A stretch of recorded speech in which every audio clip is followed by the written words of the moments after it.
here with Rob Hayes. Thank you for joining, Rob. Thank you. Glad to be here.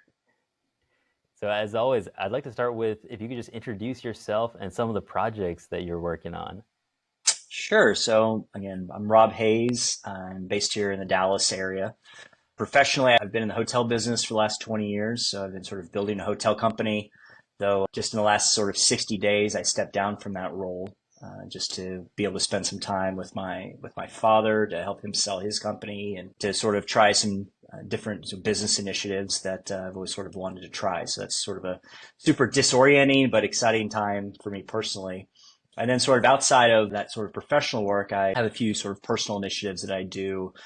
Some are local, where I host a lecture series with my wife in our home, where we bring in people on topics of faith and culture and family. And so we just had one this past Saturday night. We had 150 people over our house. I collect a little bit of wine, so we always pour good wine and have sort of good discussions and try to sort of help challenge people, think about serious questions and build relationship.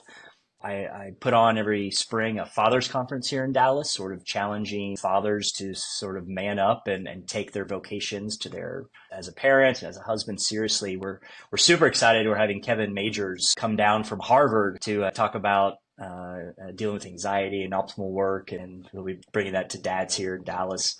And then years ago, I helped start a group with another guy called the Business Ethics Forum here in Dallas, where we get business leaders together once a quarter, and I put them in my office and give them coffee. And we talk about how to live our faiths and live well as business executives. And then sort of we look at Catholic social doctrine and the scriptures and try to figure out how do you make hiring and firing decisions and build culture in a company in the right way, and sort of realize that the business decisions we make are moral decisions. So some of the things that I do, and then I've got a couple of organizations I'm on the board, the Ethics and Public Policy Center in DC. So trying to kind of fight the good fight on a lot of kind of cultural topics. And I'm the chairman of the Aquinas Institute at Princeton, so overseeing the chaplaincy there. I've got a lot of different irons in the fire, but I'm still trying to figure out what I want to be when I grow up. So I'm looking forward to figuring that out. Well, I was going to ask you for advice, so maybe I need to find another interviewee. Yeah, you may have to go to your next guest. Well, you've had some impressive speakers you brought to your lovely home. I've visited once. It's pretty impressive. In fact, you built it in part to be able to host large events like this, to have that impact on the community. Is there any particular speaker that stood out to you more, that's changed the way you look at things or inspired the audience more? Oh, that's a good question. I think there's maybe two that have been particularly impactful. One of them was years ago, before we had sort of built out this, we did build an addition on our house to, kind of all the events that we hold for our kids' schools and things, in addition to this lecture series. But beforehand, we had Archbishop of San Francisco came and did one sort of on evangelization through beauty. And it was just this really sort of, he was explaining the organization that he had started, the Benedict XVI Institute, which is trying to promote sort of beauty in liturgy and art and music, and sort of making an argument that beauty pierces sort of the veil of opposition in ways that sometimes just logic and reason don't. And so that given sort of the struggles of the modern age, that beauty may be a particularly powerful way to touch people's hearts. And I thought that was a super compelling idea that really has made me think a lot about this topic, to the point where I recently, for the first time, actually commissioned a piece of artwork. And we did it together as a family, and then even installed a copy of it on the outside of our home, sort of as a way for people in the neighborhood to share in that. So that made an impact on me. And then we've had a lot of good ones. One of my favorites is Brian Anderson, who runs the Public Policy, Ethics and Public Policy Center in DC, of which I'm a board member. And I've known him since he was a freshman in college. And he gave a lecture one time on this idea that early on in the rise of Christianity a couple thousand years ago, that the main sort of battle was who is Jesus, right? Is he man? Is he God? How does this work? And then you had the rise sort of in the 1,000-something years later of what is the church. And so this battle, kind of understanding the nature of the rise of the Protestant denominations and other sort of schisms, and what exactly is the church. And then so now the real question is, what is man? And I think that's sort of a really interesting idea, that a lot of the debates and cultural struggles that we have is really understanding who is the human person. And so that's sort of what I am fundamentally passionate about, is that is this kind of question of formation of who are we and why are we here? And so much of our own happiness and human flourishing comes down to this understanding of who we are. So anyway, that was a one that really stuck with me. Yeah, and I think that's precisely another indication of the intellectual and cultural dark age in which we find ourselves. I call it the new dark age. Let's see if it catches on. We No, don't. I like it. Thank you. I'll start using it. Thank you. Yeah, we need more people to use that phrase. So we don't know the most fundamental truths about ourselves. What is man? And it's almost like when you read some of the ancient or medieval treatises on this topic, anthropology, philosophical anthropology, they thought through it in such detail, very profoundly, very convincingly. I think Aristotle's De Anima, it's one of my favorite books. Actually, Aquinas' commentary on De Anima, that's my favorite. I took a whole class on that when I was studying philosophy in Rome. I took a seminar on Thomas's commentary on De Anima. Wow, who was that with?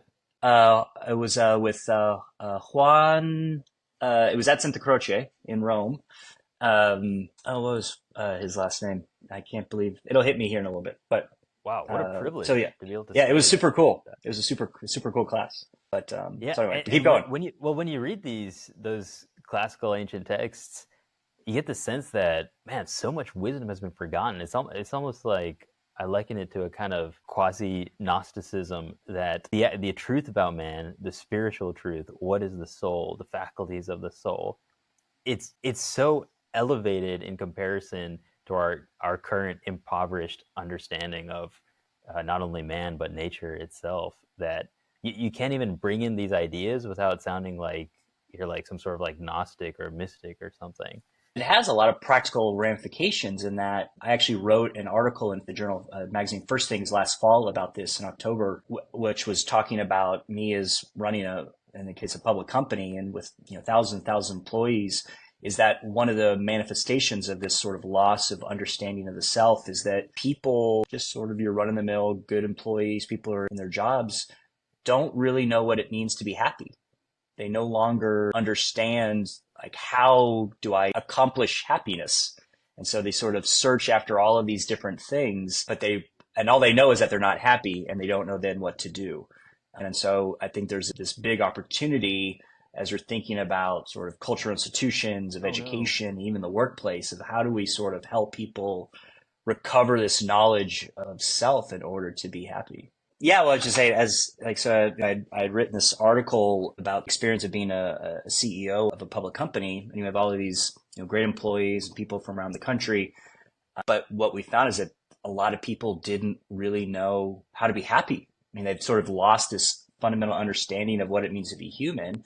And so there's this lack of formation. And so we as business people all of a sudden are dealing with the struggles of all of our people who have these mental health issues, physical health issues, relationship issues. And a lot of it stems from just never really having guidance on what does it mean to be happy? How do you be happy? How do you most people have never even heard of virtues or how to sort of be magnanimous, how to be happy. And so there's consequences of that, which is then you as a company, how are you going to help your people not only sort of get their jobs done, but you're also trying to sort of help them become whole, and which is not historically the role of a company or a business. It's what the role of sort of a community and family and the church and the village. And so that whole world has sort of been blown up. And so now how do we piece this back together? I think it now brings a lot of very interesting questions for the future of business life and the future of education, of like, how do you sort of help this in a new way for people? Well, it sounds like you've thought about that a lot. What's your solution to that, if you have one? I don't have a full one, but I do think there are these things that companies and business leaders can do. And again, I think that some of it is, an example, I've already, I mentioned Kevin Majors earlier, but one thing that I did at my company was actually take a group of the leaders and take us through Kevin's optimal work program together, because it was a really great program that obviously focuses on a professional sort of efficiency and using your time well. But a lot of it really is fundamentally about how to prioritize and how to grow in virtue. And so to be able to take something that, in a sense, regardless of your religious beliefs or your sort of cultural background, these things are true about the human person. so we can share in them. I do think there are going to be ways to provide virtue-based formation in a way that if you have a company and it's a small company and everyone in there is explicitly a Christian or you're a Catholic or you're XYZ, you can do things in smaller companies and build sort of maybe a more purposefully religious culture if that's what you want to do. But if you run, like with me, our company's had 10,000 employees around the country and of every sort of background, you have to look at what are the things that we share and what can benefit them. And I do think these sort of virtue-based systems that the ancients started with are good foundation points to help people sort of flourish. And they're very practical. I mean, that's what's great about virtues, is that it's about understanding it and then living it and building habits. There are a handful of people, I think, doing really great work on trying to translate this to the modern sort of business world that I think will get traction over the next sort of years to come. Well, I'd love to hear your vision for how you want to impact the world through your professional work. You're involved in several different initiatives. Is there a unifying feature to those? What is your end goal here? That is a really good question. And that's sort of, in some ways, what I'm wrestling with right now. And this is a little bit sort of behind the scenes here. I was with my company for 20 years, was the CEO of it for the last 4.5. In one sense, sort of achieved a lot of what many sort of business people up and coming want to achieve. I was the CEO of a publicly traded company on the New York Stock Exchange and successfully navigated the hotel company through COVID, which was not fun and which was very grateful for, but it was a very difficult task. But it sort of felt like that part of my life sort of played out. I was very grateful for it. And then this opportunity came up with my father. And so right now, this is sort of what I'm wrestling with, being given more of a blank slate to sort of take what I've learned, what my experiences are, the little bit of money I've made in my life, the knowledge base I've built up, and what does it mean to put that at the service of others? I think that's sort of for my fundamental question is that I've learned a lot and been given a lot, but what does it mean to give that away in a sense, and what am I called to for that? And so because I think at the end of the day, that's what I would like to, in some sense, be known as somebody who was able to pour their time and treasure and talent into others to help kind of pass on the things that I've learned, whether it's what does it mean to try to live your faith day in and day out in your work? What does it mean to try to help form the next generation, in my case, of business people so that they are building companies that reflect what's good about the human person and are truly trying to kind of create value and do right for their employees. And so I don't know what that means yet. I don't know if that means starting my own company, if it just means sort of being an investor in a lot of things with and investing in people.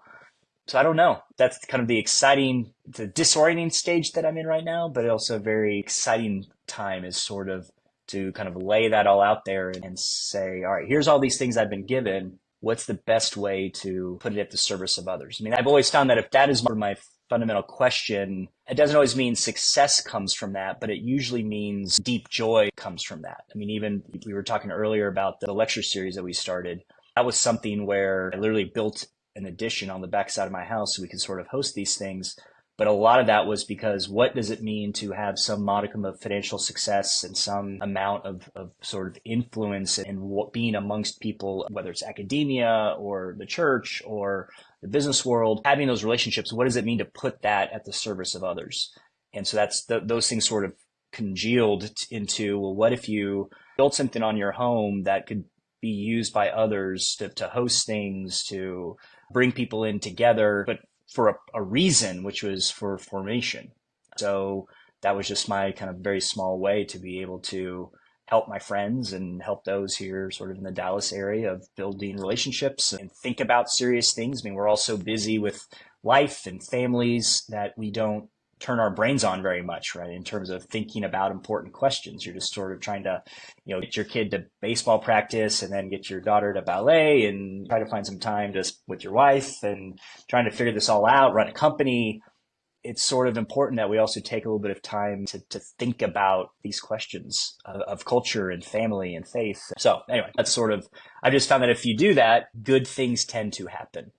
It doesn't always mean they sort of work. Success may be judged in different ways, but I've never sort of regretted putting these things at the service of others. Good things always seem to happen. That's awesome. And those aspirations are exactly what this podcast is all about.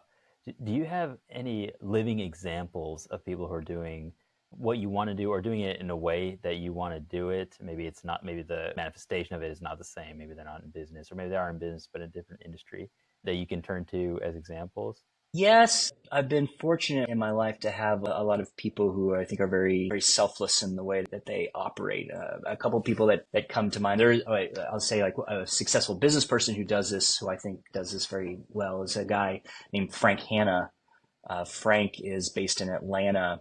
He and his brother have been very, very successful business people, but he's a guy who spends sort of a disproportionate amount of his time helping ministries and apostolates and sort of younger people in a lot of different ways. And it's not just, yes, he has the ability to write checks to support things financially, which is fine. We need people to write checks, but he is, I'd say, much more in the view of almost being sort of this consultant or partner or advisor. So that it's not just, I like what you're doing, here's some money, good luck with it. It's, here's, I love what you're doing, here's some money, and let me come alongside you and really help you use the experience that I have had in building things and having the right governance structures and seeing what's worked and what's failed, and give you some sort of confidence to realize that taking risk is okay. Like if you want to have success, you've got to take risk. That's one thing you get to learn in the business world is safety is not good. You need to sort of go out into the deep. And so Frank does a really good job of that. He's a guy sort of in the Catholic business world that I very much look up to. And I'm very fortunate to be able to call him a friend. But then there's even people that are obviously don't have to be in the business world. There's a guy, I think you've met him, Jerry Wegener, a professor here at the University of Dallas. He's across the street here.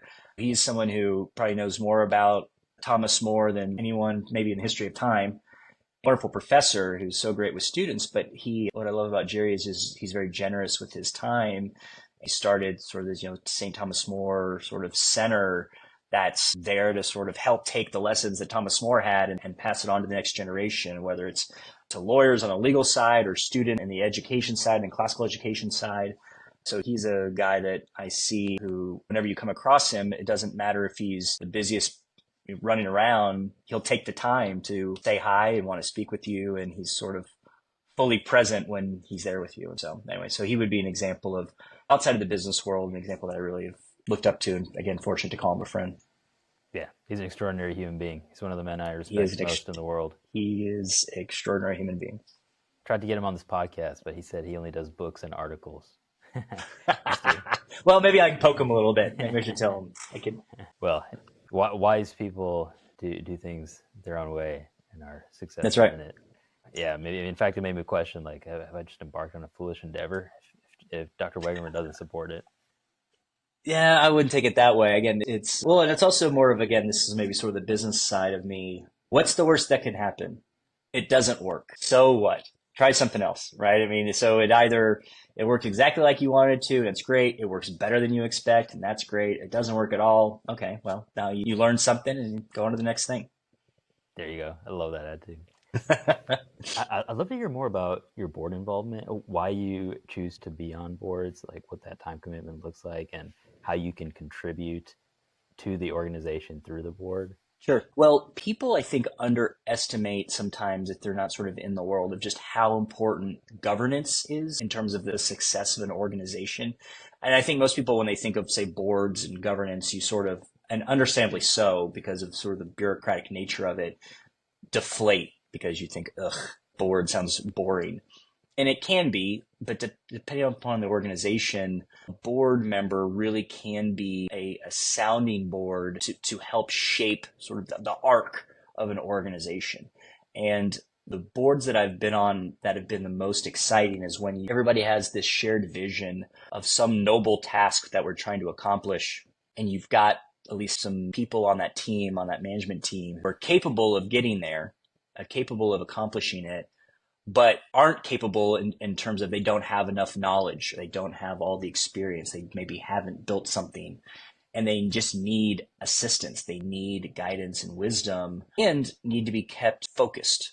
It's very easy for a group of people to swerve from what they were intended to do unless you have discipline and intense focus. And that's the accountability side. Boards really, if done well, can play that role in terms of building a community and building focus and building sort of momentum towards this ultimate goal. And when they're done badly, they're awful. They become just bloated and bureaucratic and pointless. Something that people use to build resumes, to say they're on a board of something. And whenever I get, and it doesn't really happen too much in my life, but there have been a few times where I've maybe been on something and the reason that I was on it served its purpose, and the time has come to step off. You have this temptation. You say, well, I'm sure I could stay on it and still keep it on my resume, and it doesn't take up that much time. And that's when you ask yourself those questions, you got to go. You got to kind of step off. You got to be very purposeful with that. But when done well, there's a lot of good you can do as an advisor and helper to someone trying to achieve a great goal. So I've really enjoyed that, particularly on topics that I'm particularly passionate about.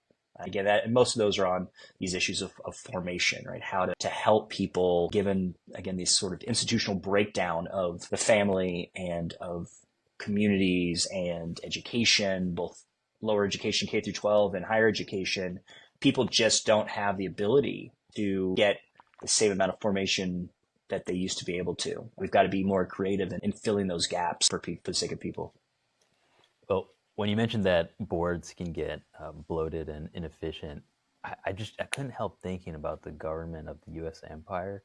And given that you are a board member of the Ethics and Public Policy Center, I was wondering if you could contribute some analysis of what you think the country needs at this point, what the citizenry needs, or any comments for how to have a more virtuous polis through a specific form of government. How to solve the U.S. government? Well, there's a nice, broad, meaty question. I mean, it does, I think, come back to figuring out what is the telos of a thing, and that is where I think we've sort of lost our way in that a lot of the organizations within the government, the layers of bureaucracy, have ceased to be that which they were intended to be, and they become self-perpetuating entities. It's very difficult to reorient those. And so I don't know what to do other than that it goes back to cultural formation. I wrote my thesis in college. I was very, very privileged to work with someone you may know, a professor named Robbie George, who is this remarkable constitutional scholar at Princeton. He and I worked on my thesis on a document. It was an encyclical, which I didn't know what an encyclical was when I was in college, but an encyclical that John Paul II wrote called Centesimus Annus. And in that document, it was the document that he wrote in 1991, so after the fall of communism. And he was doing an analysis on why did communism fail. As part of it, he lays out this sort of analysis or proposal of what a healthy human society looks like. And he says there's a need for an economic system that's based on free markets and the will of people that in freedom that they can realize their economic needs. But that can look like a lot of different things, but that sort of freedom within it is important. And then the same thing within the political system is that you need to have some sort of system where the will of the people, their voices are heard and not oppressed. Yeah, that can look like a lot of different structures. So he holds those two out, but underneath it, he says, but the most important is the cultural. And that's obviously where churches are and the family is and these institutions that predate state.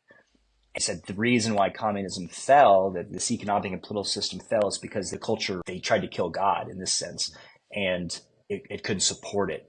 So you go back to the people in Poland when John Paul II comes and they start chanting, we want God, is that you can't have a flourishing government or an economic system unless you have the cultural right. And so that's, I guess, what I'm sure there are things structurally you could do to make certain bureaucratic systems or certain departments either get rid of them or make them more focused or reconfigure them. But I think fundamentally it goes down to, do we have a citizenry that understands what government is for and understands, again, what is a human person and how do they flourish? And it is something, while they weren't perfect, obviously our founding fathers and the citizens of our nation back then seemed to have a better understanding of what that was and is than we do today.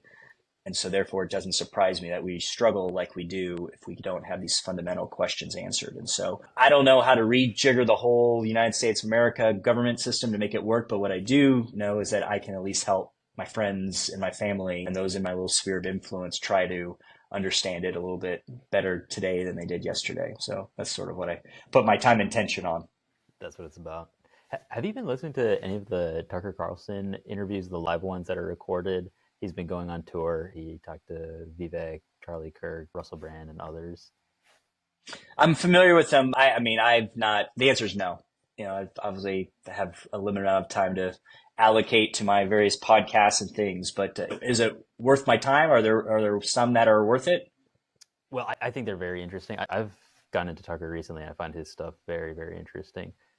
The reason I bring it up now is based on your comments that culturally, we need God. Humanly, we need God. It needs to be represented in the cultural mores, and that's the only way that the civilization can flourish. Well, what struck me about these three interviews he had, very different people. Vivek Ramaswamy, he's Hindu. Then we got Charlie Kirk and Russell Brand, who's a convert actually to Christianity from like secular humanism, basically. Yeah, from paganism. Yeah, yeah. So what all these people from different backgrounds had in common was they all emphasized the importance of God, and then for the ones who were Christians, Christianity. So it really it seemed to me that what we what we are experiencing now is the age-old battle between basically Christianity and secular humanism. I thought that was really interesting. This is one of the broadest stages. Carlson is one of the biggest like political commentators, Hmm. and they're explicitly talking about the need for God and the need for Christianity. They even prayed on stage, and to me, that's striking. That whatever the parties are called or whatever the specific platforms, the various backgrounds of the individuals, I wonder if it can be looked at through that dichotomy of are we seeking to give glory to God and realizing that we ourselves are nothing without Him? Or do we put man in the place of God? So if you want to say like city of God, city of man. Right. Right. No, I mean that's the fundamental orientation of man is to know the ultimate truths and to understand who we are as a Christian, believe that you were designed fundamentally to know him and be with him in heaven. And so if you want to have any sort of happiness, it would have to be tied to him. I think some of it is we've been lulled into this belief in a secular public square where we sort of pretend like we can live in this world that is neutral. And I think we need to live in a world that's neutral in the sense that we need to have respect people's freedom and realize that we can't force anybody really into anything and respect where they're coming from and their perspective.